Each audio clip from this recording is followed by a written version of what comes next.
시청자 비평 플러스는 YTN을 돌아봅니다. 최근 몇 달간 금융 분야의 주요 관심사로 떠오른 이름이죠. 청부채 원리금 상환 비율, DSR 규제가 단계적으로 도입됐습니다. 미래 금리 변동 위험까지 반영하는 제도인데 아직 생소한 분들이 더 많으실 겁니다. 이럴 때일수록 시청자 이해를 돕는 언론 보도가 참 중요할 텐데요. YTN 경제 보도에서 부족한 부분은 없었는지 오늘 뉴스 리뷰 Y에서 분석해 보겠습니다. 이번 주는 어떤 시청자 의견이 들어왔을까요? 시청자 톡톡 Y에서 살펴봅니다. 잠시 후에 만나보시죠.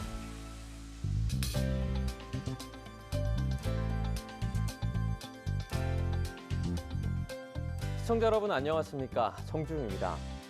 우리나라 성인의 디지털 금융 이해력 점수가 저조하게 평가됐습니다.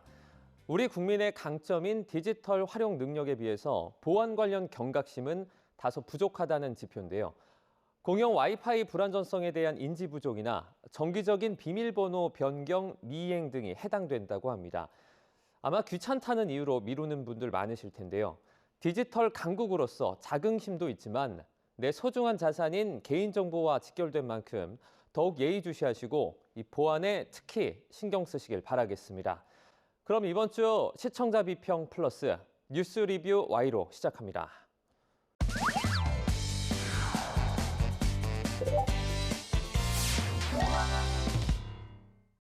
네, 세 분 어서 오세요. 안녕하십니까?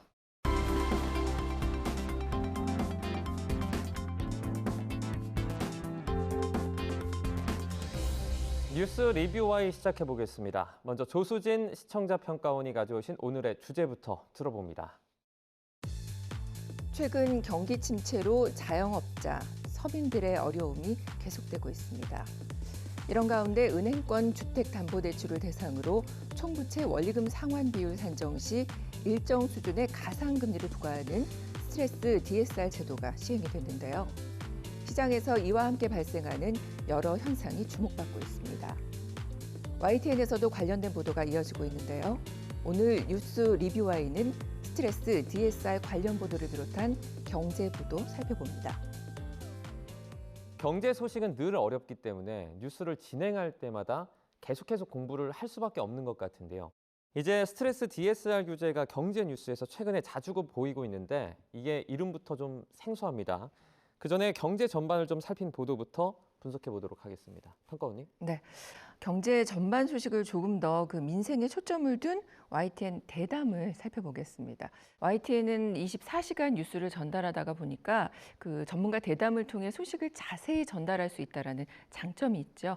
뉴스라이브 한국은행 기준금리 9연속 동결, 금리 인하는 언제라는 그 제목의 대담에서 물가 상승을 쉽사리 억누르지 못하는 상황을 다뤘습니다. 반도체 시장부터 기준 금리 동결, 또 물가 상승률, 가계부채 증가, 경제 성장률 등 경제 전반을 진단하는 그런 시간이 있었습니다. 네, 경제 전반적인 소식들을 통해서 어떻게 이게 흘러가는지 그런 부분들도 살펴볼 수 있을 것 같습니다. 시청자들이 체감할 수 있는 그런 내용들도 있었죠. 그렇습니다. 그 최근에 식료품을 중심으로 물가가 굉장히 크게 오르면서 서민들의 고통이 이렇게 커지고 있는데요. 에너지 가격이 하락했다고 해서 외식 물가를 낮추거나 또 임금을 깎을 수는 없다라고 짚고요. 또 경제 전반에 광범위하게 확산한 인플레 압력의 위험성과 중요성을 간과해서는 안 된다고 강조를 합니다. 또 금리를 올리지도 내리지도 못하는 상황을 풀이해서 그 정부가 물가를 잡기 어려운 상황을 잘 설명을 했습니다. 이어서 주택담보대출이 크게 늘었다고 짚고 가계부채 증가해서 투기와 실수요자를 구분해야 한다라고 요구를 했는데요. 원론적으로는 사실 이게 옳은 내용이지만 총선을 앞두고 지금 굉장히 분주하지 않습니까? 그래서 현실적으로는 사실 이게 가능할지 지켜볼 문제라고 생각이 듭니다. 시간을 거슬러서요. 2023년 12월 30일의 보도부터 살펴보겠습니다. 이 주담대 대환대출 출산가구 지원, 새해 달라지는 정책은이라는 보도가 있었는데요. 2024년 올해 달라지는 금융정책들을 짚어봤죠. 2024년도부터는 스마트폰을 이용해 온라인 대환 대출이 가능하고 소상공인의 금리 부담을 줄여주기 위한 저금리 대환 프로그램도 대상이 늘어났습니다. 하지만 늘어나는 가계부채 탓에 대출 규제는 조여졌다고 볼 수 있는데요. 바로 스트레스 DSR이 대표적입니다. 이자가 늘어난 만큼 빌릴 수 있는 대출 한도는 줄게 되는 것이죠. 네, 이제 DSR에 스트레스 DSR까지 시청자분들이 보기에는 조금 헷갈릴 수도 있을 것 같습니다. 경제 보도를 꾸준히 보는 이런 습관을 가지면 좀 이런 사안을 잘 볼 수 있는 통찰력이 생길 수도 있을 것 같은데요. 또 어떤 보도들이 있었습니까? 네, 그 한국의 GDP라고 하죠. 그러니까 국내 총생산 대비 가계대출을 낮추는 것이 이 정부의 정치의 기조라고 할 수 있습니다. 금융위원회는 지난 1월 가계부채 현황 점검회의를 열었는데요. 금융당국 가계대출 증가폭 예년 대비 안정적 수준이라는 내용으로 보도를 전했습니다. 정부는 가계부채의 안정적인 흐름을 이어가기 위해 이 가계부채 증가율을 경상성장률 이내로 관리하겠다라고 밝혔는데요. 갚을 수 있을 만큼 빌리고 또 처음부터 나눠 갚는 대출 원칙이 안착하도록 DSR 제도를 개선해서 적극적으로 추진해 나가자는 것입니다.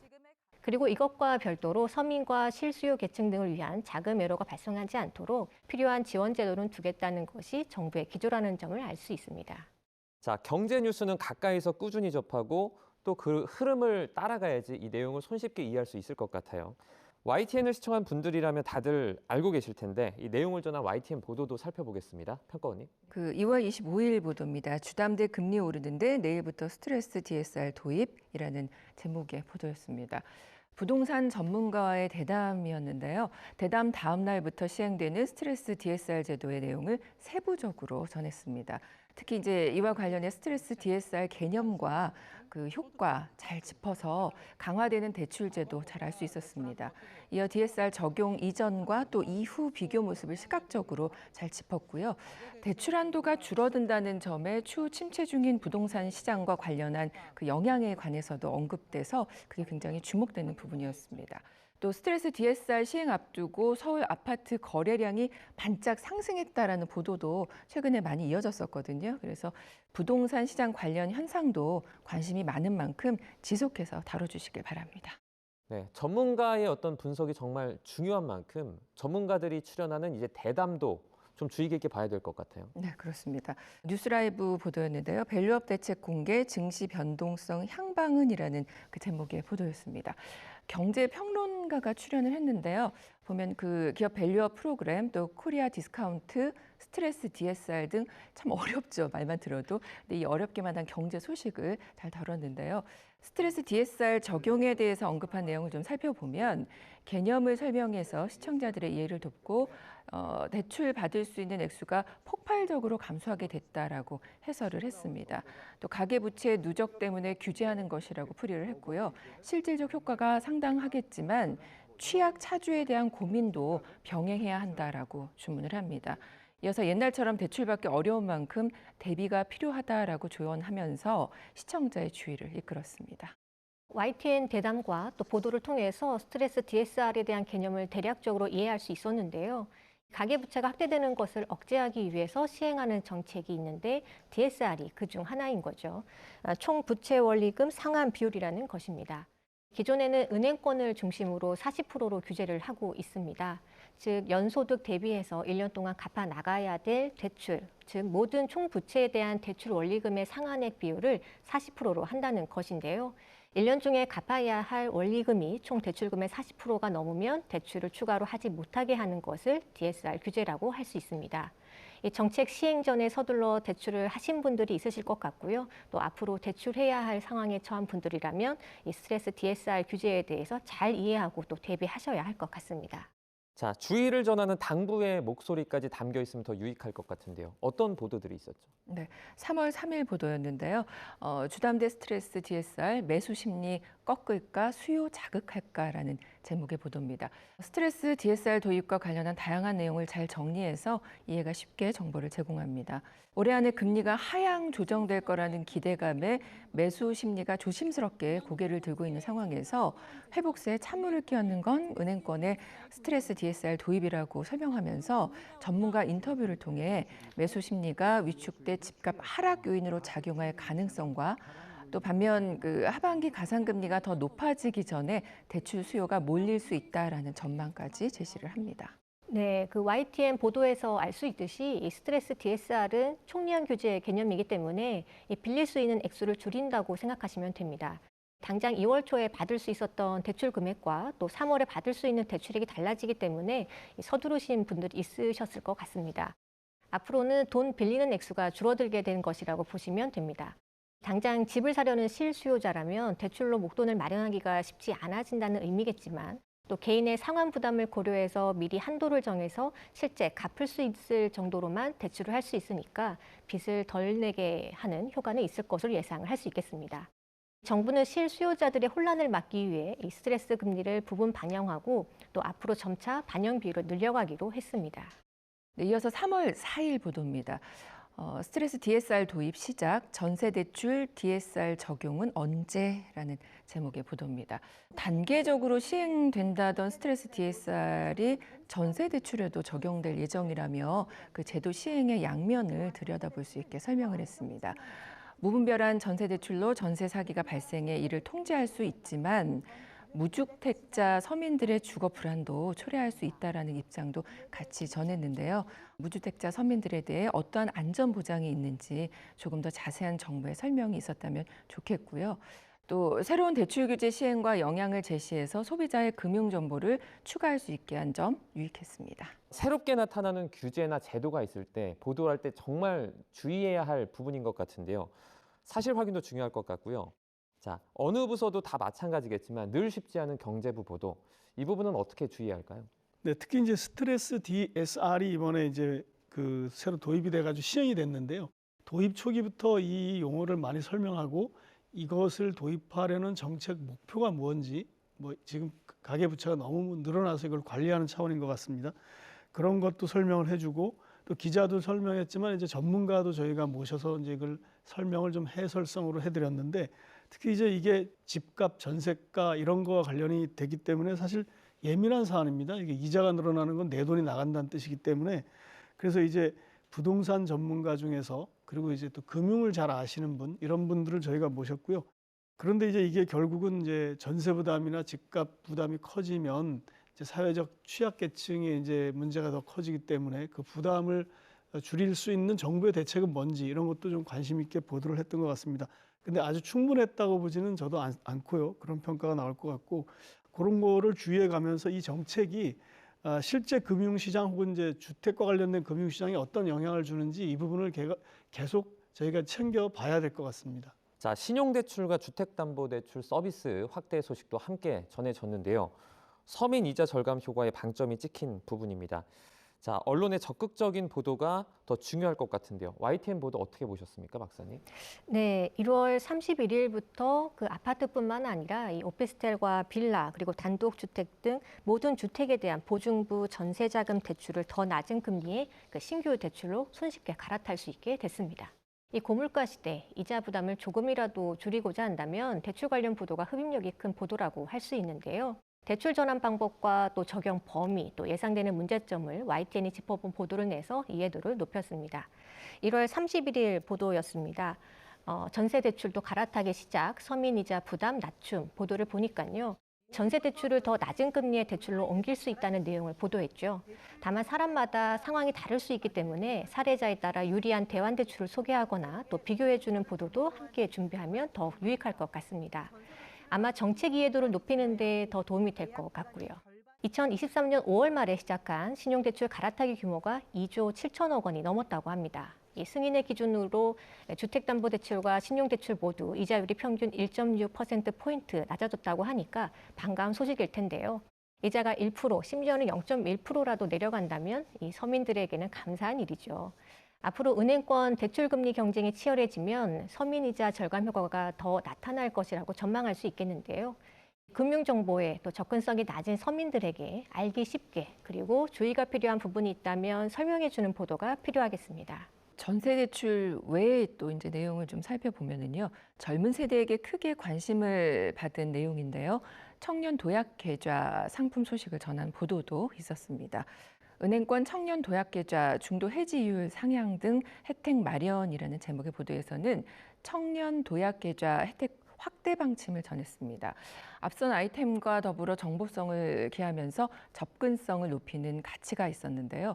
최근 기승을 부리는 각종 사기에 대한 언급은 전무해서 시청자들에게 주의를 주지 못한 그런 좀 한계는 있었습니다.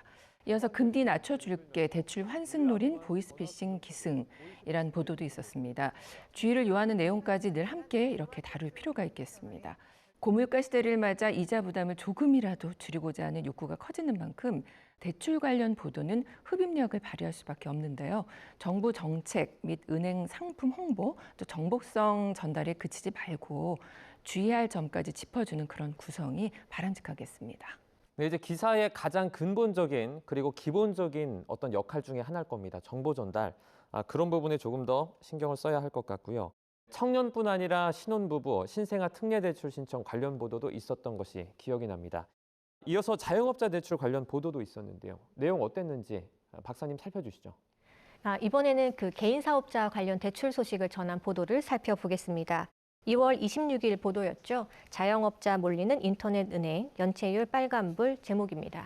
이 내용을 보면 건전성 강화에 나선 은행의 대출 문턱이 높아지면서 상대적으로 저신용자 비중이 큰 그 개인 사업자들이 인터넷 은행의 대출로 옮겨가는 경향이 나타났다라는 보도였습니다. 카카오뱅크의 개인 사업자 대출 잔액은 9천억 원이 넘었는데 1년 만에 10배가 증가한 증가폭이 가파르고요. 또 K뱅크도 8배, 또 토스뱅크의 대출 잔액도 5천억 원을 늘었습니다. 이 문제는 소비 침체로 자영업자가 어려워지면서 이 연체율이 오르고 있다는 점인데요. 이 생계가 어려워진 자영업자에 대한 정부 지원이 시급해 보인다는 지적을 해준 점은 적절한 지적이었다는 생각이 듭니다. 가계부채 축소가 가팔라질 경우 취약차주에게는 더욱 어려운 상황이 될 수 있다는 점에서 예상치 못한 고금리 또 금리 상승 추세에 적응할 수 있는 지원책은 필요하다 하겠습니다. 이번 달에는 자영업자 또 소상공인의 금리 부담 경감과 또 취약계층 재기 지원을 금융당국이 예고를 한 만큼 금융위원회와 또 금융감독원을 포함한 관계부처의 후속 조치 계획을 주목해 볼 필요가 있어 보입니다. 그리고 26일 같은 날입니다. 다음 달 은행권 취약계층 지원안 발표, 금융통신채무통합조정이라는 제목의 보도였습니다. 정부가 취약계층에 대한 은행권의 구체적인 지원 대상과 방법을 공개할 예정이라며 해당 보도에 앞서 자영업자의 대출의 어려움과 또 연체율 상승의 문제를 짚고요. 정부 지원이 시급하다라는 점을 알렸습니다. 서민 금융의 어려운 현실을 문제로 제시하면서 그 관련한 정부 정책이 발표될 것이라는 점을 알려서 금융 지원책 발표에 대한 기대와 배경을 이해해 볼 수 있었습니다. 자, 전세 대출, 청년, 자영업자 등 소외된 이웃이 없도록 도움이 될 내용을 YTN이 열심히 전한 것 같은데요. 자, 시청자 이해를 돕기 위해서 이 YTN은 어떤 부분을 좀 보완해야 할까요? 글쎄요, 경제 뉴스가 사실은 좀 쉬워 보이지만 굉장히 어려운 뉴스입니다. 이게 숫자가 많이 들어가 있고 또 새로운 개념이 자꾸 나오기 때문에, 그런데 그것이 모두 돈에 관련된 거기 때문에 또 예민하고 중요합니다. 그렇기 때문에 기자들도 사실 이걸 굉장히 신경 쓰는 이제 그런 분야인데요. 아무래도 사실을 그냥 정확히 보도하는 게 중요하고, 이 정책이 나온 그 앞뒤 맥락, 정부는 왜 이 정책을 만들었는지 그걸 함께 보도하려고 저희는 노력하고 있습니다. 추가적으로 말씀드리면, 이제 이 경제 정책이 시행이 되면 이득을 보는 사람도 있지만 혜택의 그늘에서 손해를 보는 사람도 있고, 또 이 정책 때문에 부득이하게 취약계층이 더 어려워지는 경우도 있거든요.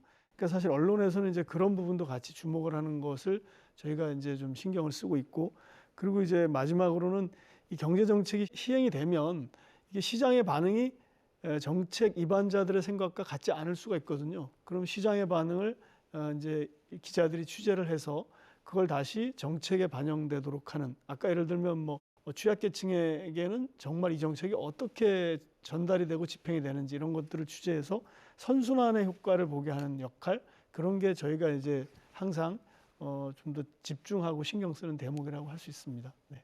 네, 언급해 주신 내용 중에 그 맥락이라는 부분이 참 공감이 되는데요. 그 현 시점에 어떤 특정 정책을 보다 보면 사실 이게 왜 나왔는지 잘 모를 경우가 있습니다. 그럴 때 앞뒤 내용을 잘 살펴서 그런 맥락을 짚어주는 그런 보도를 언론사가 좀 지향해야 되지 않을까 생각을 해봅니다. 자, 그럼 오늘 리뷰 Y 내용 정리해 보겠습니다. 이것만은 꼭 시간인데요. 자, 평가원님부터 한 줄로 오늘 요약해 주시죠. 새로운 경제정책 다각도로 다뤄져야. 은행권 주택담보대출을 대상으로 한 스트레스 DSR 제도가 시행이 됐습니다. 이 제도는 매수 심리를 꺾을 수도 또 수요를 자극할 수도 있다는 전문가들의 상반된 의견이 있는데요. 경제 시장 정책 전망은 사실 다루기가 어려운 분야입니다. 따라서 많은 자료 분석과 다양한 취재원을 활용한 내용이 다각도로 다뤄져야 합니다. 이런 정책이 서민 경제와 직결되는 만큼 더 심도 있는 보도 기대합니다. 네, 이번에는 김수정 박사님의 한 줄 평까지 들어보도록 하겠습니다. 다면적 진단으로 사회인식 전환과 선별 지원 정책까지 살펴야. 가계부채의 양적 질적 개선 방안으로 이 스트레스 DSR 도입이 추진될 예정입니다. 가계부채를 양쪽으로 줄이고 또 질적인 면에서 변동금리에 취약한 상황에 대처할 수 있다는 점에서 의미 있는 조치가 될 수 있습니다. 하지만 이와 함께 이 사회적 인식 전환과 또 선별 지원 정책도 함께 이루어져야 합니다. 투자 목적의 주택 구입이나 위험자산 매입이 수익성 차원에서 더 이상 매력적이지 않다는 인식을 확대해 가고 또 서민과 주거 취약계층을 위한 지원을 마련해야 부작용을 관리할 수 있습니다. YTN은 가계부채를 상승시키는 원인에 대한 다면적인 진단을 토대로 사회인식 전환을 위한 보도 방향과 또 정책 제안을 지속적으로 고민해 가야 하겠습니다. 오늘 리뷰와의 순서는 여기서 마치도록 하겠습니다. 세 분 오늘 말씀 잘 들었습니다. 고맙습니다.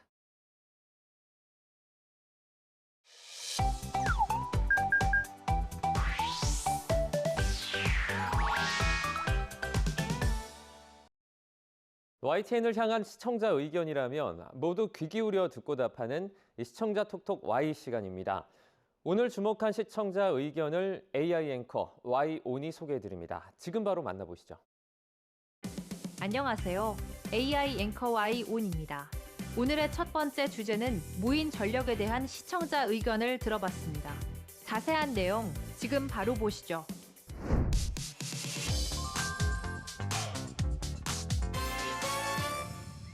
러시아의 침공으로 시작된 러시아 우크라이나 전쟁이 2년을 맞았습니다. 우크라이나와 러시아의 전쟁이 장기화로 접어든 가운데 두 나라의 무인 전력에 주목해 살펴본 리포트가 있었습니다. 우크라이나의 대반격 작전이 시작된 지난해 6월 이후 양국은 무인 전력을 대폭 증강했습니다. 우크라이나는 해상 드론을 이용해 러시아 해군 상륙함을 공격하는가 하면 무인 보트를 이용해 러시아군을 지원하는 유조선을 타격했습니다. 지난해 우크라이나와 러시아 각각의 공격 양상을 살펴봤을 때 드론과 무인 보트 등 무인기를 활용한 작전이 늘어났음을 알 수 있었는데요. 한 통계를 보면 러시아는 개전 이후 6,226차례의 무인기 공격을 받았는데 지난해 6월 이후 피해 숫자가 급격하게 증가했습니다. 우크라이나 역시 9,696차례의 피해 숫자 가운데 5천여 차례가 이 기간에 집중됐습니다. 통계와 원인 분석을 바탕으로 무인 전력에 대한 중요성이 점점 더 커질 것을 전망하며 현대전에서 무인 전력은 아주 효율적인 공격 수단임을 전문가 의견을 통해 전했습니다. 이 보도 말미에 우리 군도 무인 전력 체계를 강화해야 한다는 결론으로 마무리했는데 현재 우리나라군의 무인 전력이 어느 정도인지에 대한 분석이 빠져 있어 아쉬움이 남았다는 시청자 의견이 있었습니다. 좀 더 완성도 높은 보도를 위해 시청자 톡톡 Y에서 우리나라군의 무인 전력에 대해 알아봤습니다. 우리나라도 우크라이나 전쟁과 이스라엘 하마스의 무력 충돌을 통해 무인기의 파괴력을 파악하고 무인기 개발과 동시에 무인기를 방어하는 기술을 개발하고 있는데요. 먼저 방위사업청은 고출력 레이저 요격 기술을 개발하고 있습니다. 고출력 레이저 기술 개발은 대형 무인기, 방사포탄, 유도탄 등에 대한 요격 능력을 갖추기 위한 것인데요. 더불어 대드론 통합체계 개발에도 착수했습니다. 공군 기지와 해군 항만 등 육해 공군의 주요 시설을 노리는 드론 공격을 방어하기 위한 것으로 영공을 침투하는 소형 무인기를 탐지하고 식별한 후 전파 교란을 통해 작동 불능 상태로 만드는 시설형 방호 체계입니다. 다음으로 시청자 톡톡 Y 두 번째 주제는 골든 트라이앵글에 대한 시청자 의견을 들어봤습니다. 어떤 내용을 담고 있는지 이어서 확인해 보시죠.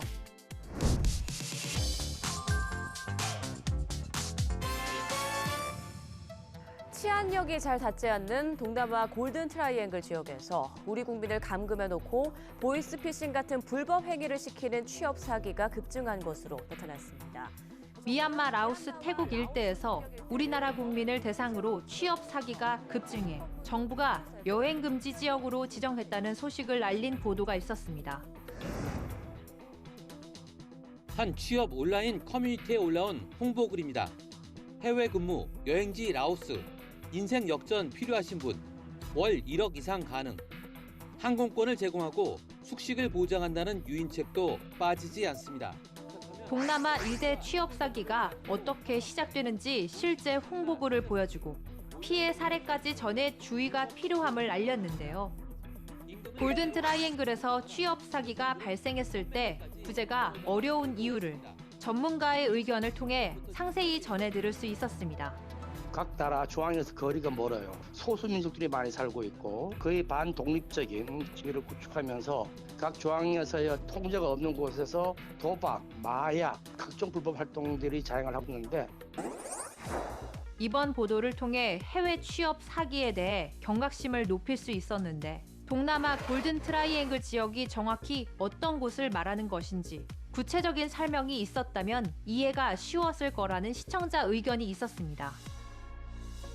시청자의 이해를 돕기 위해 시청자 톡톡 Y에서 골든 트라이앵글을 지도로 표시해봤습니다. 미얀마, 라오스, 태국 3개국이 메콩강을 끼고 접하는 산악지대를 골든 트라이앵글이라고 칭하는데요. 이 지역에 대해 정부는 라오스, 미얀마에서 취업 사기를 당하는 한국인들이 대부분 태국을 거쳐 들어간다는 점에 착안해 국경 검문소 2곳에 특별 여행주의보를 내리기로 했습니다. 태국과 라오스 접경, 치앙센 국경 검문소와 태국과 미얀마 접경, 매사이 국경 검문소입니다. 앞서 지난해 11월엔 골든 트라이앵글 쪽을 포함한 미얀마 일부 지역, 올해 2월부터는 라오스 내 골든 트라이앵글 경제특구의 여행 금지에 해당하는 여행 경보 4단계를 발령했습니다. 마지막으로 오늘 시청자 톡톡 Y 세 번째 주제는 애플 과징금에 대한 시청자 의견을 들어봤습니다. 이어지는 내용도 지금 바로 만나보시죠.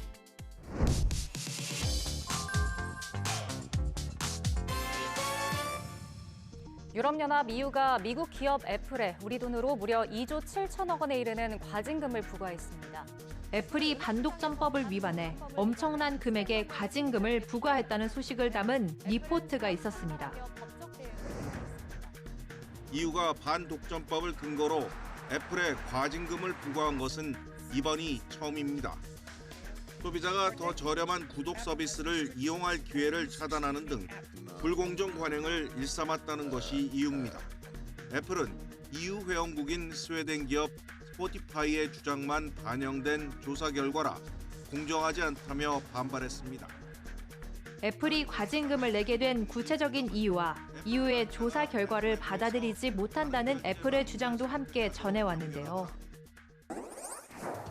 EU의 반독점법을 근거로 애플이 과징금을 부과한 것이 처음임을 알렸는데 이 영향으로 우리나라의 시사하는 바는 없는지 추가적인 내용이 없어 부족함이 느껴졌다는 시청자의 의견이 있었습니다. 부족함 없는 보도를 위해 시청자 톡톡 Y에서 애플의 과징금을 부과한 것이 우리나라의 시사하는 점을 살펴봅니다. 우리나라는 2021년 9월 전기통신사업법으로 규제하는 인액결제 강제 금지법을 세계 최초로 마련해 놓았는데요. 전통법 주무부처인 방송통신위원회는 지난해 구글과 애플이 거래상 지위를 남용해 특정 결제 방식을 강제했다고 발표했습니다. 시정조치안으로 구글과 애플에 각각 475억 원과 205억 원의 과징금을 산정했으나 구글과 애플이 강하게 반발해 과징금 실제 부과 조치는 기약 없이 미뤄졌는데요.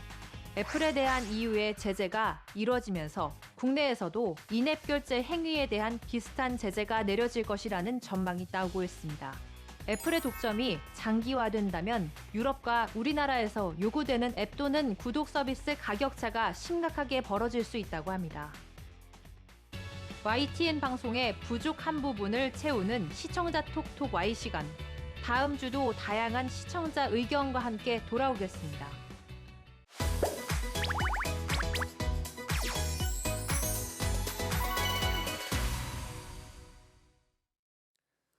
안녕하세요.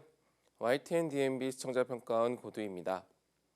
현대인의 평균 수명이 100세에 이르러 일명 100세 인생이라는 말이 일반적인 일이 되고 있습니다.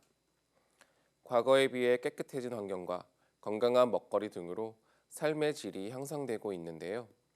이와 함께 의료산업도 눈부시게 발전하고 있으며 새로운 기술의 도입으로 의료기술 역시 빠르게 변화하고 있다고 합니다.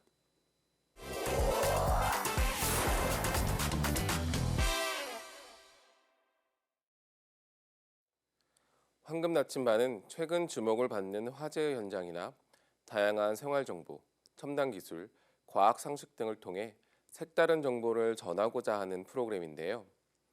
지난 시간에는 의료기기 산업을 발전시키기 위해 노력하고 있는 많은 전문가와 이종 기술의 접목을 통해 변화하고 있는 의료산업의 현재 모습을 접할 수 있었습니다.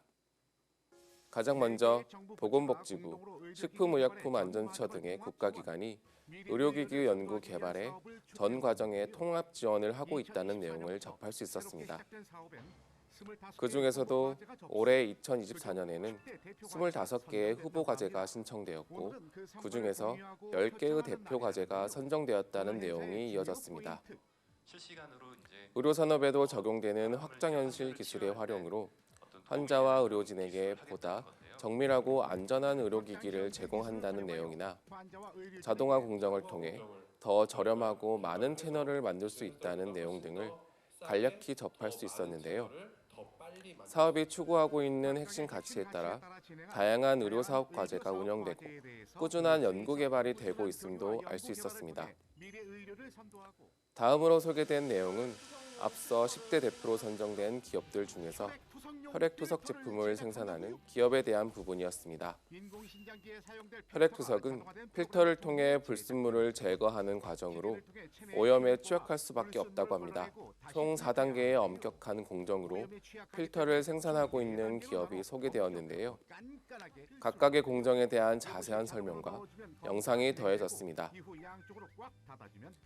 최근 인공지능에 대한 관심이 전 세계적으로 뜨거운데요. 인공지능 기술을 기반으로 하여 다양한 영역에서 발전하고 있는 의료계의 모습도 알 수 있었습니다. 먼저 가상 영상을 볼 수 있는 헬멧을 착용하고 양손에는 가상의 화면을 만질 수 있는 도구를 들고 디지털로 해부학을 공부하는 모습을 볼 수 있었습니다.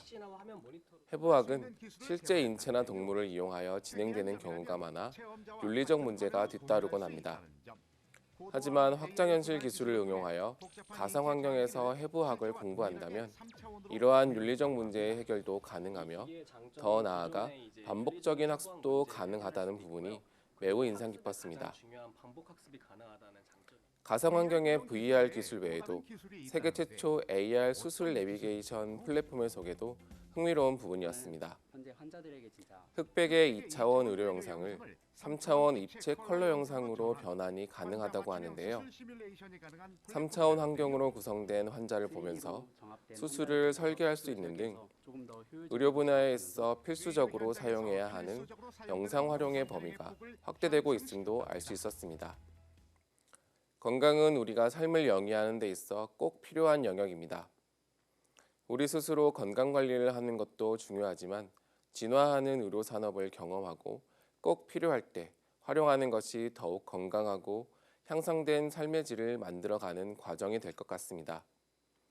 이번 황금 나침반에서는 의료산업의 진화에 대해서 알 수 있었는데요. 앞으로도 유익한 정보를 얻을 수 있기를 바랍니다.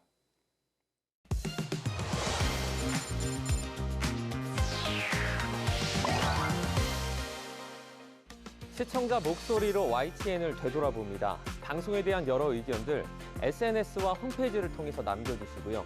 시청자 비평 플러스는 다음 주 더 새로운 의견으로 돌아오겠습니다.